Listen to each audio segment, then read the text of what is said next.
नमस्कार, news 18 special में आपका स्वागत। मैं राहुल ओझा आपके साथ। पड़ोसी मुल्क पाकिस्तान में तख्ता पलट की तैयारी चल रही है। इमरान खान के बाद शहबाज शरीफ पीएम बने और अब शहबाज शरीफ के विदाई की साजिश शुरू हो गई है।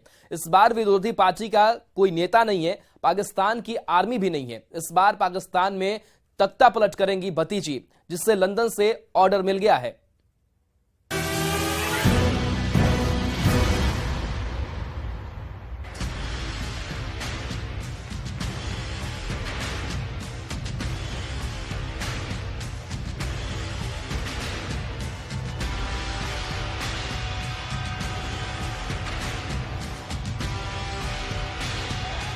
जनता की फरियाद संसद की दीवारों से टकराकर दम तोड़ रही है।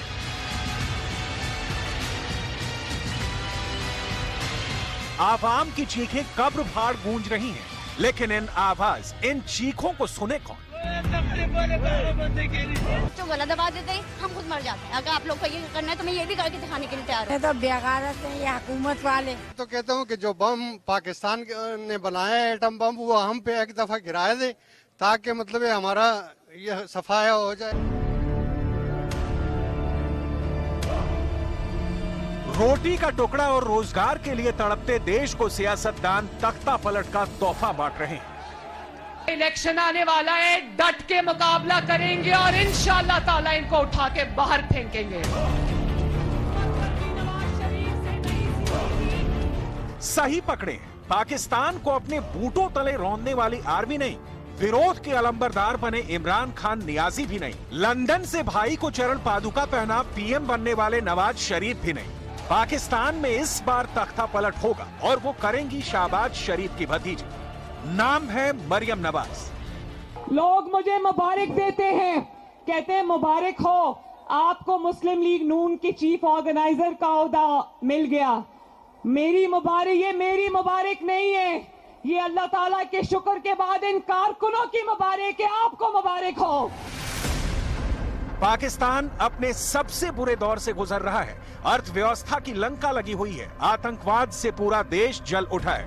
भर पेट खाने के लाले पड़ गए हैं। हालात बदलने की कहीं कोई सूरत नजर नहीं आती। और मरियम नवाज कहती हैं कि जनता के ऊपर टैक्स का जो बम प्रधानमंत्री शहबाज शरीफ ने गिराया है, उससे वो इत्तेफाक नहीं रखती। ये उनका फैसला नहीं है। विपक्ष पूछ रहा है, फिर किसका है? सरकार किसकी है?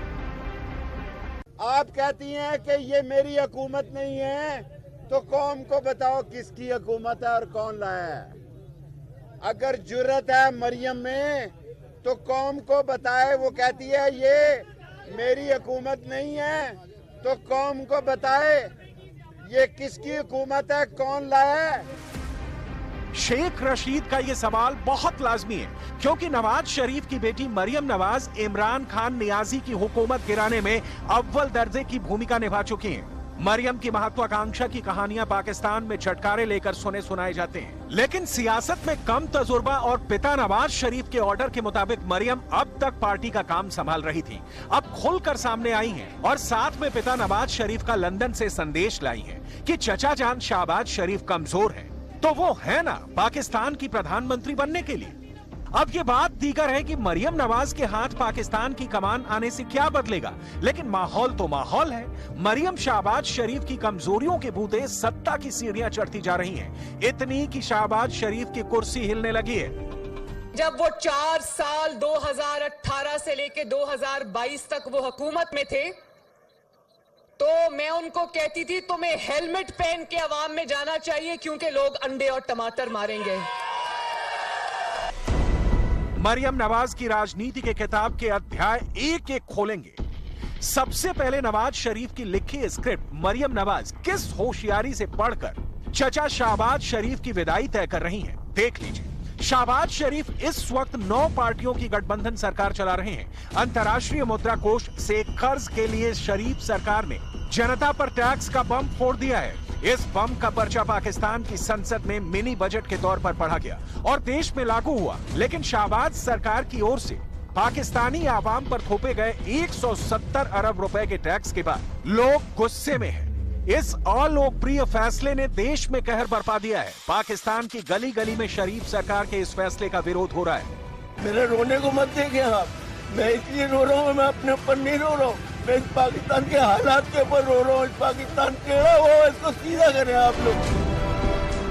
मरियम नवाज इसी फैसलों को अपने पक्ष में मोड़ रही हैं, सरकार से खुद को अलग दिखाकर। आज इस कन्वेंशन में इतनी बड़ी तादाद में आपने शिरकत करके इस बात का सबूत दिया है कि नवाज शरीफ चाहे लंदन में हो या लाहौर में हो, उसके चाहने वाले सिर्फ उसी को चाहते हैं।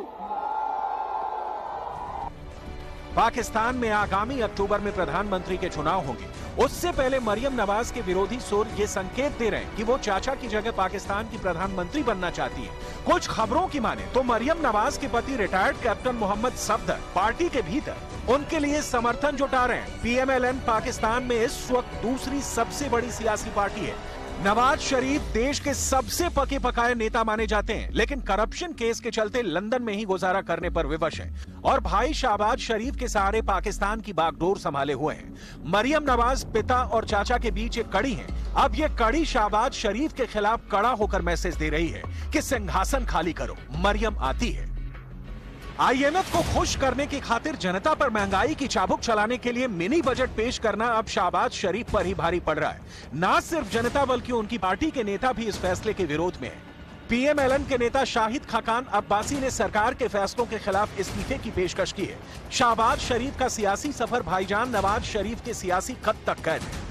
शहबाज का सब कुछ भाईजान के कहने तक सीमित है और इस लंदन वाले भाईजान के पास पाकिस्तान को गर्द से निकालने का कोई रोड मैप नहीं है, क्योंकि जनाब भी पाकिस्तान के गिरने में बराबर के शरीक हैं। शहबाज को IMF से कर्ज लेने के लिए कड़ी शर्तों का पालन करना ही पड़ता, लेकिन संकट के समय में शहबाज सरकार की ओर से लिए गए फैसलों का असर चुनाव के नतीजों में उनकी पार्टी पर भारी पड़ सकता है। नवाज शरीफ को यही खौफ साल रहा है और मरियम नवाज को यह आपदा में अवसर नजर आ रहा है कि खुद को यही भावी प्रधानमंत्री के तौर पर पेश कर दें। इसलिए सबसे पहले चचा जान के फैसलों से खुद को अलग दिखा रही हैं और दूसरे कदम के तहत पार्टी यानी PMLN में वो अपनी ताकत को बढ़ा रही हैं। मुस्लिम लीग नून सिलेक्शन से नहीं आई जो इलेक्शन से डरती हो। मुस्लिम लीग नून मैदान में उतर चुकी है अल्लाह ताला के फजलो करम से। और ये भी सुन लो, मुखालिफीन को जो छुप कर बैठे उनको खबर हो कि मुस्लिम लीग नून न सिर्फ मैदान में उतर चुकी है बल्कि इलेक्शन जीतने के लिए मैदान में आई है। जनता के सामने मरियम खुद को अगले प्रधानमंत्री के रूप में प्रोजेक्ट कर रही हैं और इसके लिए सहारा चचा जान की तरह ही पिता नवाज शरीफ को बना रही हैं। पिता नवाज शरीफ और मौजूदा प्रधानमंत्री चचा शहबाज शरीफ के बाद मरियम नवाज तीसरी सबसे बड़ी शक्तिशाली शख्सियत बन गई हैं। नवाज शरीफ के 2 बेटों में से कोई भी राजनीति में दिलचस्पी नहीं रखता, तो शरीफ खानदान में मरियम की और भी चलती है। नवाज शरीफ को सियासी विरासत मरियम को ही सौंपना है, लिहाजा ये बहुत मुफीद मौका है कि भाई के फैसले की आड़ में बेटी मरियम नवाज की राजनीति परवान चढ़ाई जाए। जबकि मरियम नवाज भी करप्शन के केस में जेल काट चुकी हैं। उन पर लगे करप्शन के चार्ज अभी साबित होने बाकी हैं। मरियम इमरान की सबसे कट्टर दुश्मन है। मरियम सीधे तौर पर अपने खानदान को जेल भिजवाने के लिए इमरान खान को जिम्मेदार मानती हैं। यही कारण है कि सत्ता मिलते ही वो इमरान को जेल के सलाखों के पीछे पहुंचाने के लिए सुपर एक्टिव हो गई है। मरियम का क्या होगा ये तो पाकिस्तान का सियासी भविष्य तय करेगा, लेकिन फिलहाल पाकिस्तान खून के आंसू रो रहा है और शरीफ खानदान को राजनीति सूझ रही है। सरकार देख रही है, इमरान देख रहे हैं।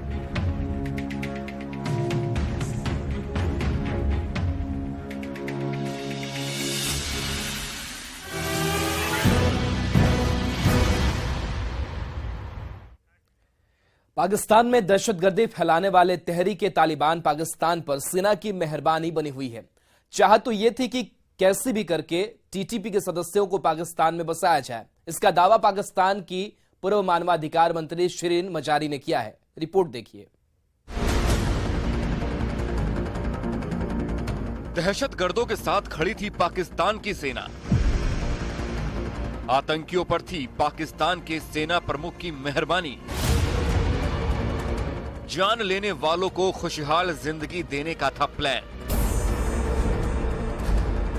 ये 17 फरवरी की वो तस्वीर है जिसने पूरे पाकिस्तान को थर्रा कर रख दिया।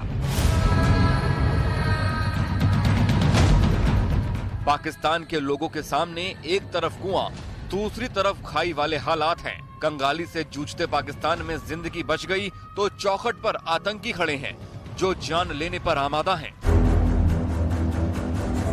कराची के पुलिस मुख्यालय में कुछ इस तरह आतंकियों ने घुसकर वारदात को अंजाम दिया था। ताबड़तोड़ फायरिंग हो रही थी। पाकिस्तान की पुलिस अपनी जान बचाकर इधर उधर भाग रही थी। ये पहली बार नहीं है जब टीटीपी ने कहर बरपाया हो और उसके आतंकी पाकिस्तान की सड़कों पर खौफ फैला रहे हों। इससे पहले पेशावर में सेना के मुख्यालय को निशाना बनाया गया था, लेकिन एक दावे ने पाकिस्तान को पूरी तरह आतंक परस्त मुल्क घोषित करवा दिया है, क्योंकि इस हमले के बाद एक बड़ा दावा पाकिस्तान की पूर्व मंत्री ने किया है। बाजवा ने तालिबान का मामला उठाया कि टीटीपी में पाकिस्तानी राष्ट्रीयता वाले लोग हैं जो देश लौटना चाहते हैं। अगर वो संविधान को स्वीकार करते हैं और हथियार डालते हैं तो कुछ किया जाना चाहिए और बातचीत होनी चाहिए। इसके साथ ही दावा किया गया है कि लगातार टीटीपी से बातचीत पर जोर दिया जा रहा है और इसके पीछे पाकिस्तान की सेना के पूर्व चीफ कमर जावेद बाजवा भूमिका निभा रहे हैं। यानी अपनी बर्बादी के लिए पाकिस्तान ने खुद ही स्क्रिप्ट लिख दी, जिसका हर एक पन्ना दहशत से भरा हुआ है। ऐसे लोगों को बाजवा फिर से पाकिस्तान लाने की हिमाकत कर रहे थे, जो उस वक्त भी पाकिस्तान की सड़कों पर आतंक फैला रहे थे। और उसके बाद तो हालात ये हो गए हैं कि अब खुलकर टीटीपी कभी पुलिस मुख्यालय तो कभी सेना के मुख्यालय को निशाना बना रही है, क्योंकि टीटीपी को भी पता है कि पाकिस्तान का इतिहास सेना और आतंकियों से भरा पड़ा है।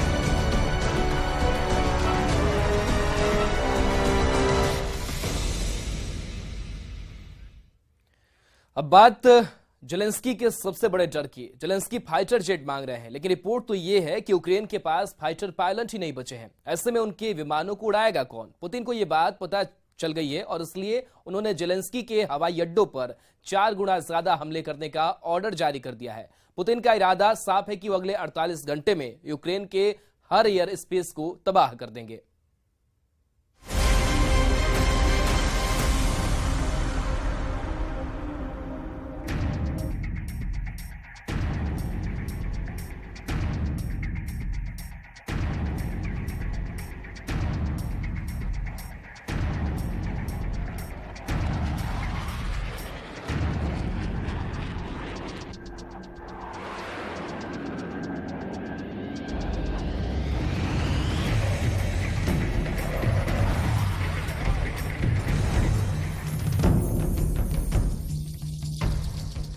ज़ेलेंस्की को फाइटर जेट मिल भी गए तो वो फाइटर पायलट कहां से लाएंगे?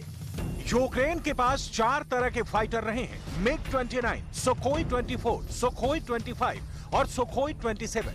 ये सभी सोवियत संघ के दौरान बनाए गए विमान हैं, जो या तो युद्ध में करीब करीब खत्म हो चुके हैं या अब चुनिंदा ही बचे हैं।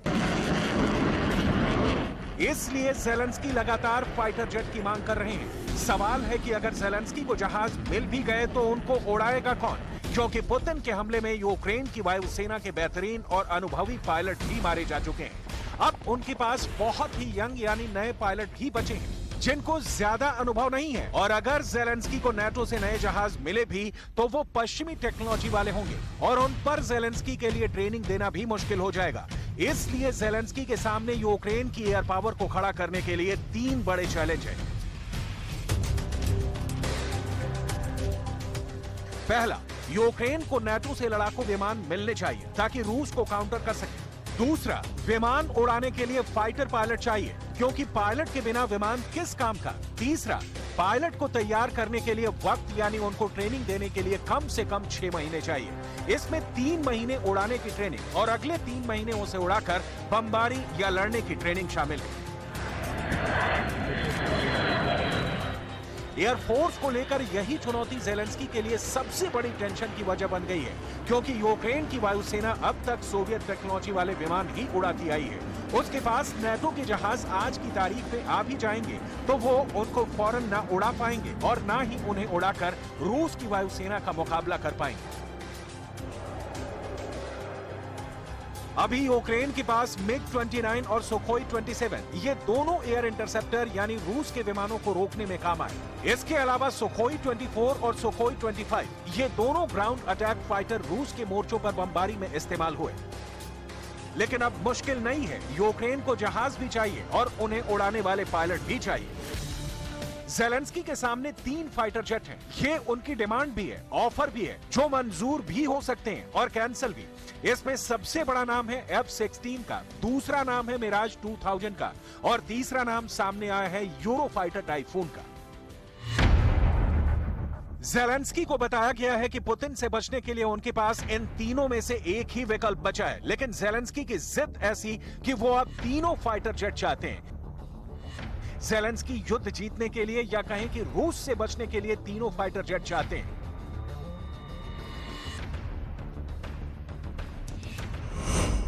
ज़ेलेंस्की को F-16 भी चाहिए, जो अमेरिका का बेहतरीन लड़ाकू विमान है, लेकिन बाइडेन ने साफ साफ मना कर दिया है। ज़ेलेंस्की को मिराज 2000 भी चाहिए, जो फ्रांस का मशहूर और कामयाब फाइटर जेट है, लेकिन इमैनुअल मैक्रो ने ना हाँ कहा है ना ही मना किया है।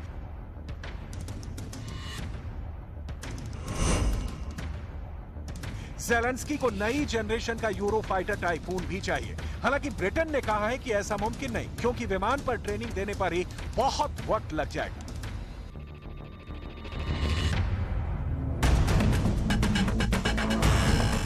ज़ेलेंस्की के सामने तीनों फाइटर के ऑप्शन तो हैं, लेकिन ये बात साफ है कि उनको ये जहाज मिलने की गारंटी बिल्कुल नहीं है। वो भी जानते हैं कि फाइटर जेट तो अब सिर्फ झुनझुने के तौर पर दिखाए जा रहे हैं, क्योंकि अमेरिका समेत नाटो के बड़े बड़े देश या तो इनकार करके बात आगे बढ़ा रहे हैं या तो बहुत हिचकते हुए कह रहे हैं कि ज़ेलेंस्की को फाइटर जेट की बहुत ज्यादा जरूरत तो है, लेकिन इस युद्ध के लिए उन्हें ट्रेनिंग इतनी जल्दी कौन देगा। ज़ेलेंस्की को F-16 नहीं मिला तो मुमकिन है कि फ्रांस में मिराज 2000 को लेकर ज़ेलेंस्की की दाल गल जाए।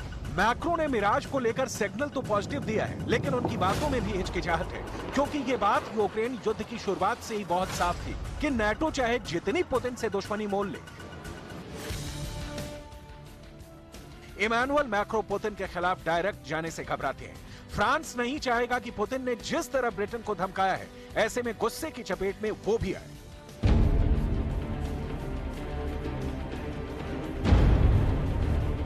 ज़ेलेंस्की की डिमांड देखते हुए 3 बातों में फ्रांस की नीयत साफ साफ झलक रही है। वो मिराज या किसी और तरह के फाइटर के लिए बहुत बच बचाकर कदम उठाना चाहता है।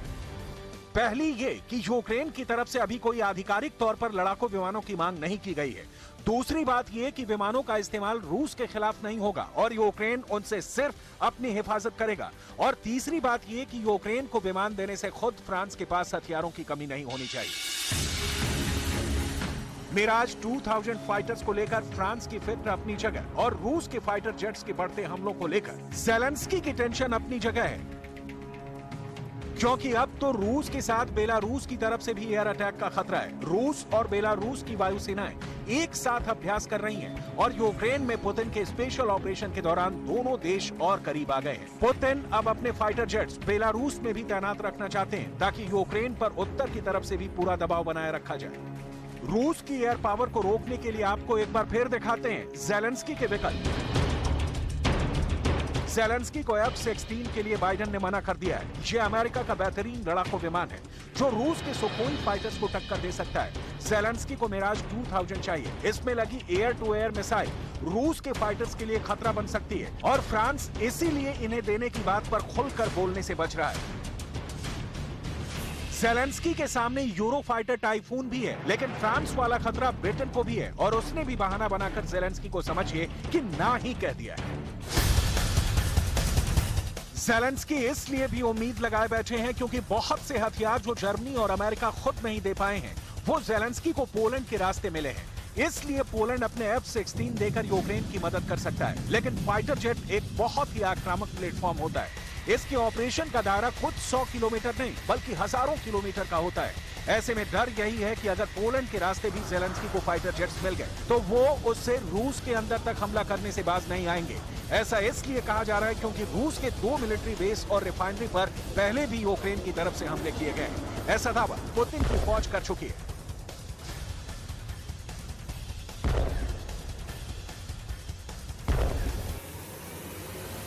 तो ज़ेलेंस्की की फाइटर जेट्स वाली डिमांड पर अमेरिका ने ना कह दिया है, ब्रिटेन ने साफ साफ मना कर दिया है, जर्मनी ने भी हवाई बात कह दी है, फ्रांस की तरफ से भी गोलमाल जवाब मिला है। सवाल है कि फ्रांस के पास कितने मिराज 2000 फाइटर जेट हैं कि वो ज़ेलेंस्की को भी उनमें से कुछ ट्रांसफर कर दे। क्या मैक्रो के पास इतनी गुंजाइश है? फ्रांस के पास 100 से ज्यादा मिराज 2000 फाइटर जेट हैं। इसमें 66 ग्राउंड अटैक वेरिएंट हैं, जबकि करीब 25 एयर डिफेंस रोल में काम आते हैं। अब फ्रांस इन्हीं 25 में से यूक्रेन को फाइटर जेट दे सकता है।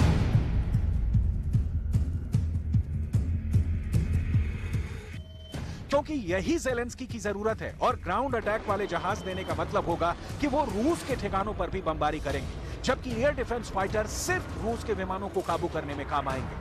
देखा जाए तो नाटो क्या, ज़ेलेंस्की भी क्या करेंगे? अगर वो हथियार नहीं मांगेंगे तो उनके सामने रूस के फाइटर जेट हैं जो आए दिन यूक्रेन पर बम बरसा रहे हैं। ज़ेलेंस्की इसी खतरे को खत्म करना चाहते हैं। इनमें चाहे पुतिन के फाइटर जेट हों या फिर पुतिन के अटैक हेलीकॉप्टर, रूस की एयर पावर 2400 घंटे यूक्रेन पर खतरे की तरह मंडरा रही है।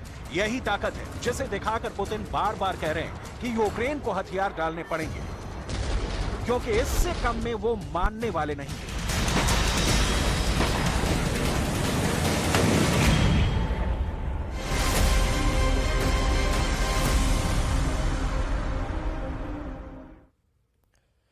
यूक्रेन भले ही जंग जीतने के लिए लाख हाथ पैर मार ले, लेकिन ये हकीकत है कि रूस की सेना ने पूर्वी यूक्रेन को कब्रिस्तान बना दिया है। अब एक नई खबर सामने आ रही है कि रूस ने 24 फरवरी से पहले ही यूक्रेन पर ताबड़तोड़ हमले शुरू कर दिए हैं, जिसकी वजह से यूक्रेन और नेटो के होश उड़ गए हैं। रिपोर्ट देखिए।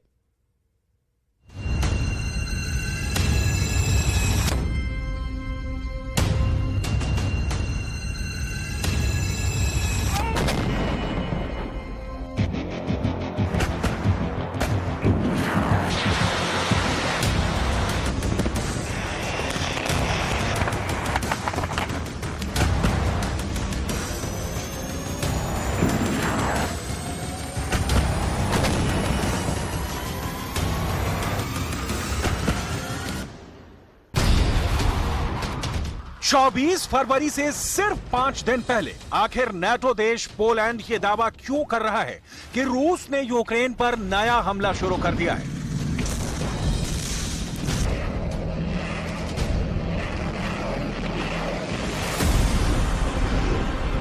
चौबीस फरवरी से पहले यूक्रेन के राष्ट्रपति ज़ेलेंस्की क्यों कहने लगे हैं कि अगर 24 घंटे में टैंक और लंबी दूरी की मिसाइलें नहीं मिली तो फिर पूर्वी यूक्रेन पर रूस का कब्जा हो सकता है?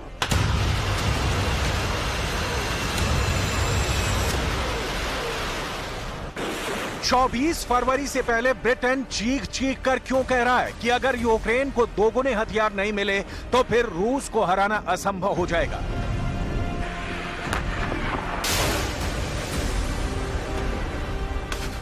पिछले 24 घंटे में रूस ने यूक्रेन के डोनेट्स्क, खेरसोन, खार्किव, सुमी पर किस घातक मिसाइल से हमला किया है जिसकी वजह से पूर्वी यूक्रेन के ये इलाके अंधेरे में डूब गए हैं?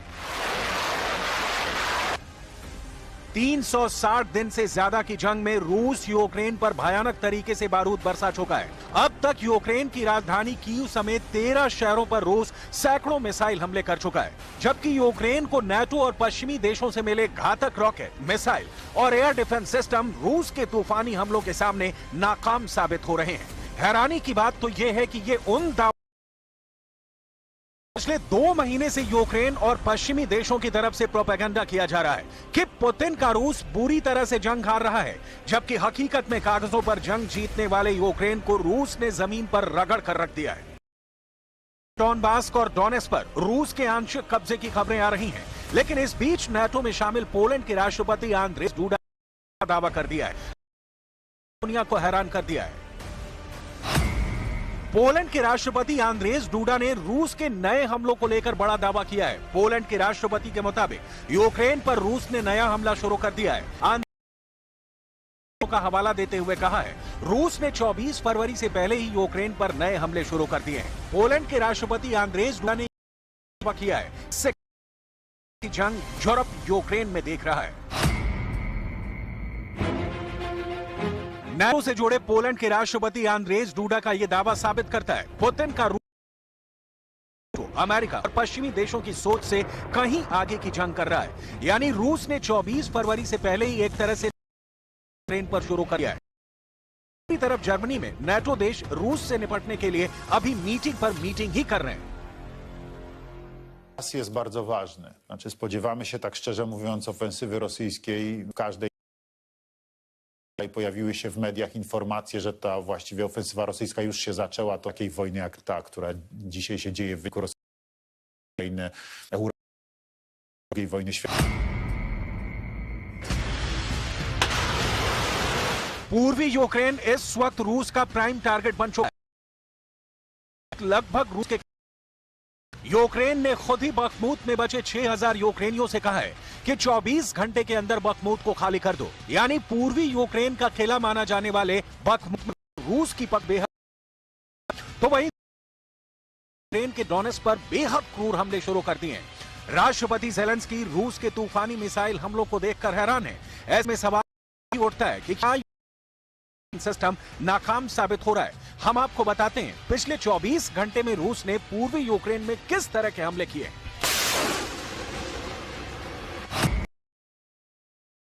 रूस का नया हमला डोनेट्स्क पर हुआ है। पिछले 24 घंटे में रूस ने पूर्वी यूक्रेन पर सबसे घातक हमला किया है। 24 घंटे में रूस ने पूर्वी यूक्रेन पर 10 मिसाइलें, 29 हवाई हमले यूक्रेन पर हुए।